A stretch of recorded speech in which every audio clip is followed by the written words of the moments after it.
Hey, welcome back, everybody. Evil's Comics with Evil's Comics review on the pickups that I got from 6/2/2021, June 2nd. It's a big week. Don't have like a top 10 list as always. I'll get that going. But I'm just going to review everything I picked up. It was big, so this might be a two-parter. I'm trying to keep it one part, but let's see. I'm going to start off with Star Wars The Empire Strikes Back, and I'm actually going to add a little rant to this issue right here. This was the action figure variant. My little rant is, guys, if y'all are going to review comics, I understand you don't want to do spoilers and stuff like that, and this particularly does not go out to any of the smaller YouTube channels. You know, nobody that I've ever shouted out. I'm not talking to these guys. These are some of the bigger channels and people that we're supposed to trust, and at some level I do rely on. My issue is I do watch reviews and pickups and a lot of them, and I form my opinions and stuff like that. I mean, I go for mainly DC because that's the world I'm kind of drawn into at the moment. But and it's not to say that Marvel can't do that or Image or whatever, but DC has the strongest pool. But my rant is I'd watched, and it wasn't just one guy, it was like, you know, 3 different YouTubers that had given reviews on Star Wars tie-ins, and that's what I'm talking about. And you know, I'm a comic book reader, and most times tie-ins don't have any importance to the main story. They just kind of are in that world, and it's nice if you want more of that world. But I'd been told, not by one, not by 2 different channels, but 3 different channels, and I'm not going to shout out any names, but that you didn't need to read the tie-ins. They didn't pertain to the story at all. You know, the word "skip it" was used, and meh and whatnot. You know, this is my rant. If you're gonna review comics and talk, you know, get us to follow a comic or something like that, and then you're leading to the next one. I went in this comic like so lost. I got the alpha issue, and this is issue number 1. And I was so lost because I was supposed to read the tie-ins, and because they had told me to skip it, you didn't need it for the main storyline. I could understand if it was like, you know, they had said something like, oh, it just wasn't that great of a story, but I'd feel like, you know, skip it, but, you know, something like on those lines. No, this was like, skip it, you didn't need it for the main storyline. No, screw that, you do. You need it for the main story. I was so lost the first 4 issues, I almost cried. Because, and not literally, but I couldn't figure out what was going on in the story. The last issue left off with Boba Fett and he had Han Solo. This issue just directly starts off and he don't have Han Solo. Like, well, what the fuck happened? What are you trying? And some other group, like a total different group, you know, has them. And I mean, if I'm gonna follow your reviews and stuff like that, you kind of have to give us those little tidbits. Like, hey, you might want to pick up, like, for instance, Suicide Squad and Teen Titan Academy. I've told people they might like either one. To get that whole story, you need to buy both comics. Some of these you do need to do that. And if I'm reviewing these comics, I'm going to let y'all know, and they should be letting us know. I feel like that's kind of like a spit in the face. I tried to go back and get these tie-ins, and they're gone. It's too late. Star Wars is that hot. You know, now I'm going to have to go online trying to... It's... Okay. The story was really good. It's Boba Fett goodness. I was at a loss for story, but I want to say halfway through it, you kind of can piece together what you had missed. I don't know how they have managed to capture, you know, get Han Solo away from Boba Fett. I missed out on that. But basically, this starts out, I mean, it's Boba Fett trying to figure out who stole, you know, I'm just showing random art. But it's who stole, you know, Boba Fett, him trying to get him back, and him unleashing his almighty, you know, most notorious bounty hunter in the galaxy fury upon everybody that has a part to do with, you know, whoever took Han Solo.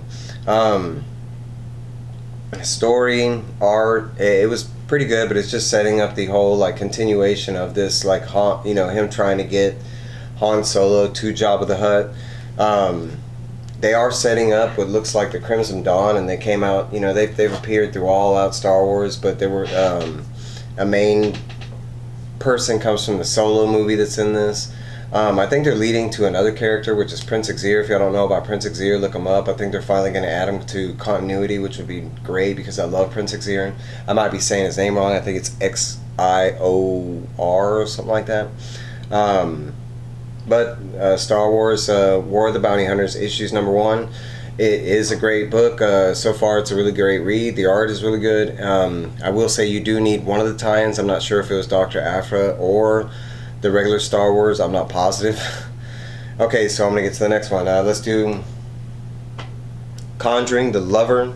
This is the first title in DC's rebirth of their horror launch. This is a prequel to the horror movie that just dropped today on HBO Max and in theaters. I think the movie is The Conjuring, The Devil Made Me Do It, and this is The Conjuring, The Lover. This is two short stories.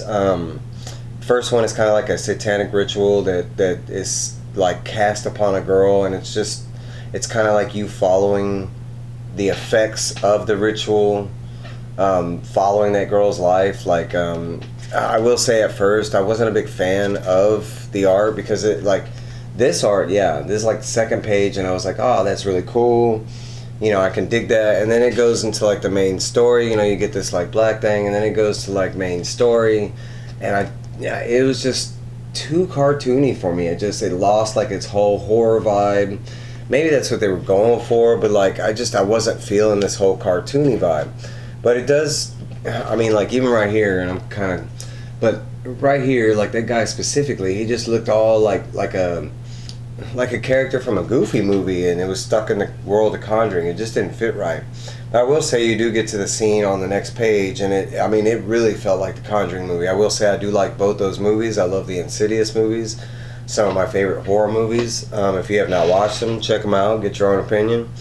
But right here, this feel like it just shows her in the library, and it's like all lit up, and then it goes to dark, and then it goes to like some eyes in the background, then it's like some eyes and a hand. I thought that was a really cool way of them getting that Conjuring feel in there. And from that point on, the rest of the story is really good. I can give you a little, another little supposed jump scare moment that would be if we were watching it on a movie.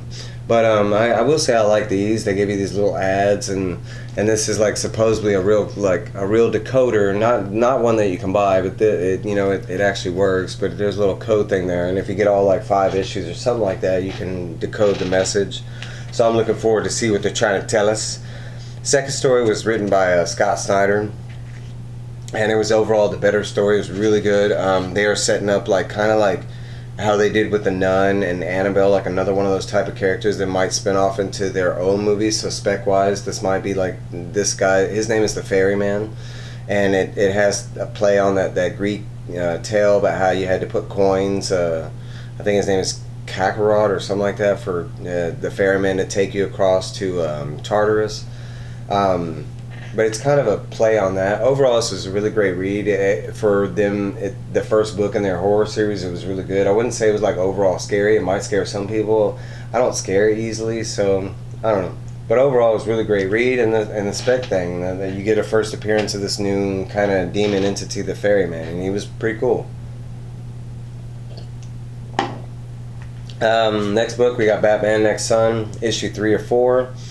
This is, in a nutshell, just for those of y'all who don't know, this is the next Batman. We've seen him in Future State, and we got to see him as the next Batman. He was already established.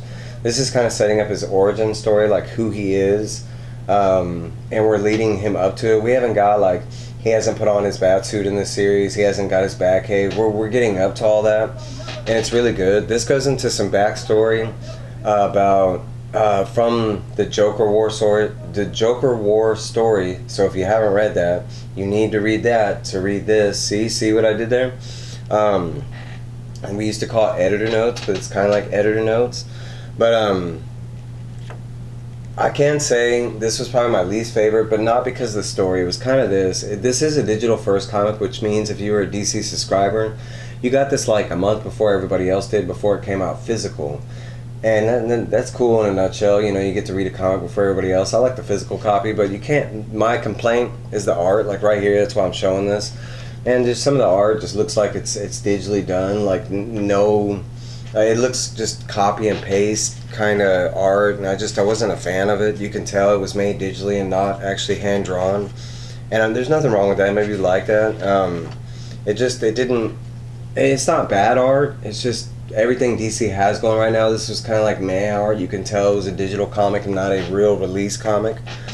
story-wise, it's great, man. It's really, if you're reading anything Batman, this is the whole, like, you know, GCPD and the lawyer side of everything, and what's going on from the repercussions of the Joker War, what's going on now with Simon Saint and the Peacemakers. So it's really important to get all this. Plus, it's the next Batman's origin story. It's gonna be key stuff. Next up from Boom Studios, we got Basilisk, and that is pronounced Basilisk. So many people can't say that. I don't get that. Greek mythology, you know, monster. This book is centered around the senses. Each one of these characters has their own like power through sense. The main character, hers is sight. It looks like she can kill with just by looking at you, or she has some kind of basically that's kind of what it looks like so far, what they've shown us. In a nutshell, it's kind of like a dark X-Men setup type thing. It reminds me of V for Vendetta or the Weapon X program, because that's what it is. It's like a group of individuals that were kidnapped, and they escape after being experimented on. In the very opening of the scenes, we see them escape, and they go to this town, and they just, like, we don't know why, but they massacre the town. Maybe it's because their powers are just evolving and being unleashed. But we do get some, and I will say the art was just amazing. Like this first page, this is them in that town. It's kind of a flashback, and then it jumps forward. As it jumps forward, we're following the main character, which is her on the cover. But she's kind of like on the run. We don't know if it's, you know, by whom, a villain, a group. We don't know all that. We do know that eventually in this issue, as she's on the run, she encounters someone that eventually like tries kidnapping her, and she's trying to atone for, you know, the massacre that took place before. She's somebody that was connected to one of the deaths, and she's looking for some kind of revenge, retribution. We do get you know, it's mainly like, you know, torture scenes and stuff like that. We do get what she looks like without her mask and stuff, and it's kind of explained that she can't open her eyes, and if she does, you know, something really bad happens. And you do get some of that in here, but it's action. There's because eventually, like, somebody comes for her, but this is kind of like what her power looks like. It's like this blinding light that comes from her. But so far, that's the setup of the main series. We don't get anything else from the other guys. But overall, it was a great read. It's a 5-issue series, I think, and I think they're going to do more volumes. But as far as I know, it's just set at 1 volume. They did say chapter 1. I think it's going to be chapter 5, but they could do, you know, more, and I hope they do. It could be like a new version of X-Men or New Mutants or something like that. Next up, we got Pride issue, Crush and Lobo, 1 of 8. I heard a lot of bad reviews about this. That's why, I mean, take reviews, grain of salt. Same thing, I mean, my reviews, you know, get your own opinion, you know, read these things. That's why I'm showing you these things. So it's something that you didn't know about or hadn't seen, and, you know, through my little explanation, maybe you gain interest in it. At that point, y'all go check it out, you know. Don't fully take my word on it, because I mess up names and all kind of stuff. Sometimes I might be doing it on purpose. Okay, Crush and Lobo number 1. It follows the daughter of Lobo, Crush. She's a member of Teen Titans. Currently, she has left the Teen Titans, and she's kind of doing her own thing. This whole issue is just set up on she's going to her girlfriend's birthday, and it's just like kind of like a goofy, like, where do I fit into the world? I will say there's definitely an Akira homages. My boy Dan Comics is totally right, because right here she has an Akira bike, and I can show it again, leave it there a little longer. But I mean, y'all don't know, DC is just killing on the art. I don't have to say, oh, the art.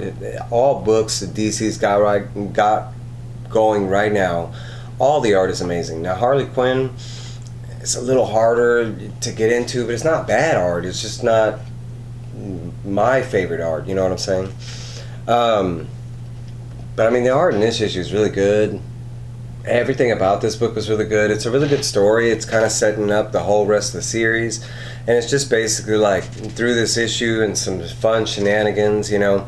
Crush ends up messing up with her girlfriend's birthday party, And so they kind of on like a temporary break type thing, and through this she's able to, coincidentally at the same time Lobo reaches out and he's like, hey daughter, what's up? I know I haven't seen you anywhere, but a long time, let's go frag, something like that. And that's basically like setting up the the rest of the series. Overall, it was a really good read. I had heard people reviews and they were all mad because there wasn't enough Lobo. Lobo's in it, and he's in it enough. The Lobo that you do get, I liked. Lobo's part of the story I really liked. I enjoyed that. But I enjoyed Crust just as much. I do want to show y'all that I think it's coming up pretty soon, but all these DC Pride variants, they're coming out. And some of these are amazing. The Teen Titan Academy one, the Wonder Girl, I'm definitely picking up both those. If y'all don't know, these Pride covers, they even if you're not into that, they blow up, man. Not only are you supporting people, but I mean those issues, they blow up like crazy. Nice House on the Lake. Our friend James Tinian the Fourth, not my friend, but our friend. I mean, this guy's great. Everything he's touching is great. I haven't read anything bad from him. It's a really good book, and I can't go into much without spoilers, but in a nutshell, it's an Armageddon-style post-apocalyptic book, and it's just basically 12 individuals that are not abducted, but taken to a lake house on an island, and they are the last of the human civilization. We got like a comedian, an artist, a writer, blah, blah, blah. That's basically in a nutshell in the story where it sets up. And through the book, it's basically we're just getting, an introduction on these characters. We get like nice little emails on how they got to the lake house. They're all friends. They all kind of know each other at one point of their life or other. They've encountered each other through a mutual friend. The mutual friend is the one that brought them to this lake house. Overall, it was a really good read. It's got amazing art, DC. I don't know why this wasn't in their horror title, because it's definitely a horror setup. It's not scary. This book is not scary at all, but it's got a horror-ish motif. But they have all these it's just basically build up on all the characters there, and there's fun little emails and stuff like that. I will say the ending, there's kind of a surprise, a spoiler that I'm not telling you about. It was a really great read. I think it's going to be really big. It definitely looks spec-worthy as far as movie or TV show. Pick it up if you can. If not, it will be some FOMO shit. Batman Catwoman issue number 5. And the story is a little confusing, but I think this is following the animated Batman universe. This is like what if the animated universe grew up, because in this in this series we get an older Batman, older Catwoman. It's all about like the mystery of like a middle-aged Catwoman killing Joker, and now the Phantasm from Mask of the Phantasm, and Bruce Wayne and Catwoman's daughter Helena, the current Catwoman. It's how that they're kind of on this murder mystery thing, trying to figure out who killed the Joker, and we know in the background that it was Catwoman. So it's kind of this whole thing, her leading up. Her daughter leading up to finding out that her mom killed the Joker. I'm just showing y'all some art. This is, the Phantasm and Helena, the Catwoman. Because eventually she becomes this Batwoman type entity, but I don't think she's got that far. Now I will say it flip-flops around in the story a lot. We go present to old. I will say I think this is a key as far as a first appearance, but not brand new. This, I think, if I'm not mistaken, this is the first time I've ever seen an old lady Harley Quinn, and she did not disappoint. I'll show you some of them. Like right here, this is the old lady Harley Quinn, and she's kind of after Catwoman, because supposedly Joker, she killed the Joker, so Harley's kind of mad. But there is an epic showdown between the two, and it's really badass, and I mean, it doesn't disappoint. This issue was really great, especially in the series. I do plan to go back because this is one of the comics that I do wish to review when it gets done in its entirety. So look more for that. But Batman and Catwoman, it was great. Batman 109, Pride issue cover. It was just really good. I'd seen some reviews. Again, don't listen to everybody. This is really good. This is going after Batman's been kind of poisoned with this new, hallucinative, fear, because now Scarecrow is using like technology mixed with this gas. It's not just gas. It's like holograms and stuff with the gas. So, and it's the first time Batman's encountered this, so it's brand new for him. It kind of splits off in that story. Batman kind of, because the last issue was with Miracle Molly, and kind of learned, so he was off the grid during that time. This is him getting back on the grid after dealing with the poison and Miracle Molly and stuff like that, touching base with Barbara. And then it jumps forward to like Ghostmaker and Harley Quinn, and of course Harley Quinn's, she's kind of in training to be Batman's Robin. It's her wish. Batman's already approved it, and now Ghostmaker is kind of taken under, her under his wing, and he's going to train her and propel her to be the better sidekick. I will say I love Ghostmaker. I don't get this. I don't like Ghostmaker is a badass character.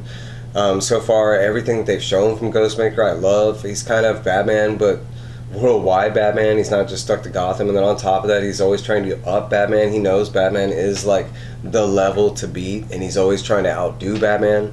Case in point, he's got his own Batcave. He's got his own dinosaur and his own Batmobile, and Harley even makes a reference. Why do you have a fucking dinosaur? And he's like, because Batman's got a dinosaur, and mine's bigger and cooler.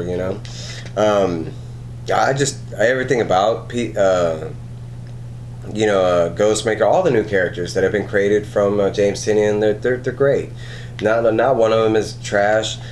We do get some up close and personal with the Gardener, and we all thought she was going to be a villain. She doesn't seem like she's a villain, more like an anti-villain type thing. She's just a friend of Harley and Poison Ivy. She comes to Harley, and she needs help for Poison Ivy. Poison Ivy's getting at this goddess less like status, and her friend is kind of getting concerned that she might be able to destroy the world if she wanted, and she's afraid that Harley, being a protector of the green, she might do that because we are a virus on this planet. I will say it does get more into the Simon Saint thing. We finally get to see Simon Saint as a bad guy. And it's so badass because Batman just breaks into his office and he's like, "Yeah, Simon Saint, I'm Batman, you're gonna do this and this," and Simon Saint, plays the little goofball and everything. And he's like, "Okay, Batman." And then we get to see our first current appearance of Peacemaker 1. We've seen him in Future State, and we see the outcome of it. But it was the first time we'd really get to see him in the state. But really, it's just Simon Saint, pulling out like a total Kingpin move, and he's like, "No, Batman, I'm not gonna do all that. I was playing around with you. I'm gonna do this and I'm gonna do that. Now I'm gonna do this and meet my friend, and he's gonna whoop your ass." And it's kind of something like that. And it was just badass to see because not too many people can do that to Batman, let alone be steps ahead of him. A big thing. So it was really cool. I mean, this issue did not disappoint. Even the backstory with Ghostmaker was so much fun. They're setting up new villains. I don't know what people were talking about. This is a must-have issue of Batman. It was so good. I can't speak enough on it. Next up, we got Batman The Adventure Continues Season 2. If y'all don't know, they're doing the HBO animated season that's continuing the original Batman the Animated Series, and it is continuing. As far as I know, they're directly tying it to the comic, so this will be first appearances, and it is the first appearance of the Court of Owls and Deadman. And that's what this issue is about. It's all about, and it's drawn just like the animated series. For those of you who are scared, if you recognize that's Mayor Hill right there.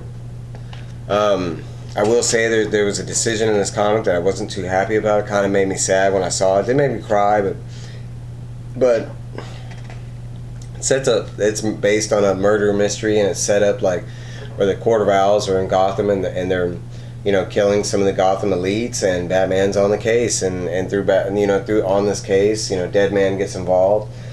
So it's Batman's first run-in with the Court of Owls, learning about who they are. It's the Court of Owls' first introduction with Batman, and they think he's kind of a joke. it's a lot of like Deadman gets into it, and Deadman's already a big Batman fan, so he's all on board on helping Batman. Literally, we know Deadman, you know, he doesn't know about the Court of Owls, but he's trying to help out Batman. He really can't because the Talons, they are like zombie-like, you know, a group that work for the Court of Owls. The Court of Owls are socialites, these high-end, like Gothamites that believe they're protecting the world by just killing threats to Gotham City, and they do it in the most murderous way with assassins. They have these group of assassins that they use called Talons, and Talons are like undead, like reanimated corpses that are filled with like sand and some weird stuff.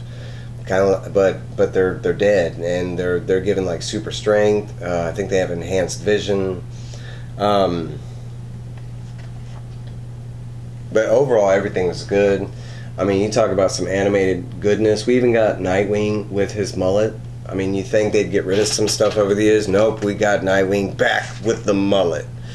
Overall, it was gravy. If you've ever seen the animated series, it reads, it feels just like that. If you're scared about it on the fence, go get it, man. It's a great read. It's fun. It's so quick. Justice League number 62. This was the issue, man. The issue I've been waiting for. It was all out romp fest. It's pretty much them on this new plan. They're going head to toe with Brutus. You know, some of our superheroes, their powers have been tweaked. Like right there, that's Black Canary getting all messed up. Superman, Black Adam, not so good. Their powers are affected in the opposite way, where they're being hurt just being there. But Brutus, I mean, he's a straight up badass, where he's wrecking house on all the Justice League, and they are having problems keeping toe to toe with him. In this issue, we do find, like, at this one point, you know, Brutus does knock the hell out of Naomi, and Naomi's still learning her powers. We're learning her powers with her, but it is a key issue because look right here, Naomi can fly. We didn't even know Naomi can fly. Brutus uppercutted her almost into space, and as she was like flying and falling, she ended up, I don't know, just magically caught herself, and we found out Naomi can fly. So cool little new power. I will say, man, getting Hippolyta, that first intro on Hippolyta, you talk about a superhero landing. You land on the villain, that's how you do it.